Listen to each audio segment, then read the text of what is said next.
yar qarı gözlü.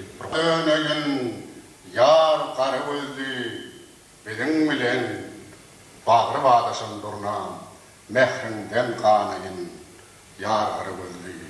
Ýagşy günler gelip dursa ömürden şükür akbal kän gorady ölümden şol ýollara düşüp qadim olumdan ineyin yar qarı gözlü.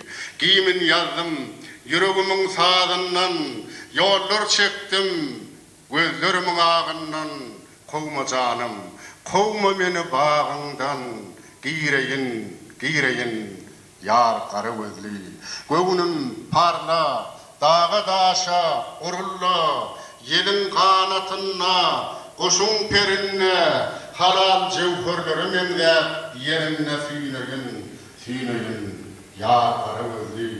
Toprağıma barda koşupdur cepbar derya gözüm nurun dürçün saklar senden soğa qalıp yetimlik çekmen täniğin yar qarı gözlü. Şinnem hayran zülplerimde korma var gözde doğa doğduğumda korma var bizim ilde bir ahrarda durma var täniğin yar qarı gözlü. Ama ben sana bunu baktardı o diyen eğer benim karşılığı yurdumdan milli karşılığının bir yılına var yandı vurdu bir yılın toyun yandı vurdu sen toyun kavat gelmeğine ulu Atatürk Parti hata diyen sebep yakşı adamların toyu milli karşılığının toyunun toyu geçiktirilmez hiç var yağlara mıhlası buraya eylermişsin ya kalktı ulu ıhlas etsen yağlar boşa eylermişsin ya Hemine yağda başlanın toyun bu yüzde yine yağdırıp devam ediyor.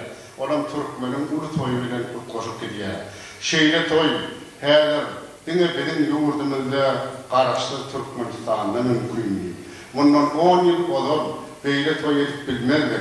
Arada aylık durumumuzda soğurup taşlardılar. Heler Türkmenistan'ın şeyle devleti varsa, arkanda Türkmenistan'ın şeyle prezidenti varsa, milli sunwatymyzy, milli sözümüzi, milli gadymyzy ösdürmäge ähli mümkinçilikler alyp, şoň üçin biz özümüzi juda wagtda taýýar. Türkmen toprağının üstünde dursa, Türkmen adamı juda buýdan ýaşamarlar, ol halal ýaşamarlar, özüniň milli ýurduny, milli ruhuny öňsünden ýokary bilen dağıldyrmalar.